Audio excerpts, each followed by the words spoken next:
Nous allons passer maintenant à la définition des repères utilisateurs. Repères utilisateurs qui sont les dernières étapes avant de passer à l'établissement du programme. Donc, je vais supposer ici que sur ma table de prise, ma pièce sera toujours dans une position fixe. Ce sera toujours la même position. On peut imaginer un dispositif de mise en position de la pièce afin qu'elle se retrouve toujours au même endroit et dans la même orientation. Donc, pour ce premier cas, sur la table de prise ici, nous allons définir un repère utilisateur associé à la pièce.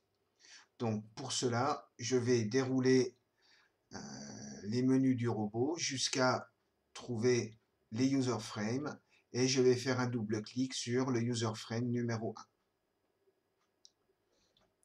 Tout d'abord, je vais donc lui donner un nom, par exemple, voilà, prise. Je vais laisser sa couleur telle qu'elle est et je vais éditer le uFrame, c'est-à-dire le repère utilisateur. Et ce repère, eh bien, je vais pouvoir le déplacer en X, en Y, en Z pour le faire coïncider avec, par exemple, un coin de ma pièce. Donc je peux décider, par exemple, voilà, de le faire tourner dans ce sens-là, à 90 degrés, pour pouvoir le positionner correctement sur ma table.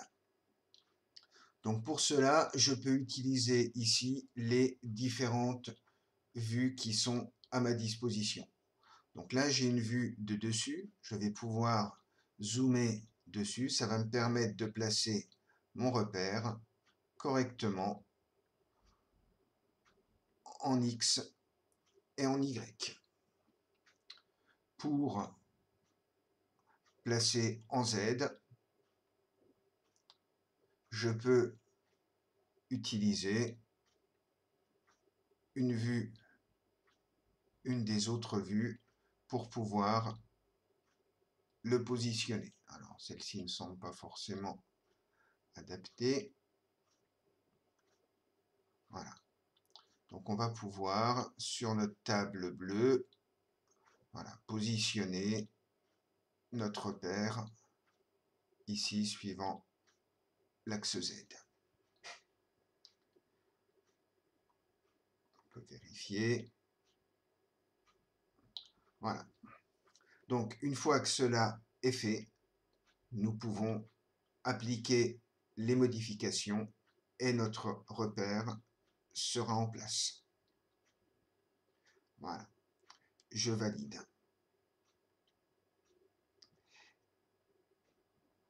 Et nous pouvons faire un essai pour voir si la pince dans ce repère se déplace bien correctement au-dessus de ma pièce. Donc tout d'abord, je vais faire un double clic sur l'outil pince, aller dans l'onglet Part et décocher ici l'option visible durant la phase d'apprentissage. J'applique la modification et je vois que ma pièce disparaît. Je vais faire apparaître mon Teach Pendant et je vais aller dans Position et ici en cochant le user, je vais pouvoir choisir le repère utilisateur. Donc, si je demande normalement à mon robot de me déplacer au-dessus de la pièce par rapport au repère, donc me déplacer par exemple au-dessus de la pièce en son centre, donc je vais lui mettre 12,5, comme ma pièce fait 25 mm, 12,5 est par exemple à 50 mm au-dessus. Et je vais regarder ce que fait le robot. Voilà, donc on voit bien l'axe est sensiblement au centre de la pièce, donc ça veut dire que mon repère ici est correctement défini. Donc je vais lui redemander en mode joint de revenir en 0, 0, moins 90, 0. Voilà.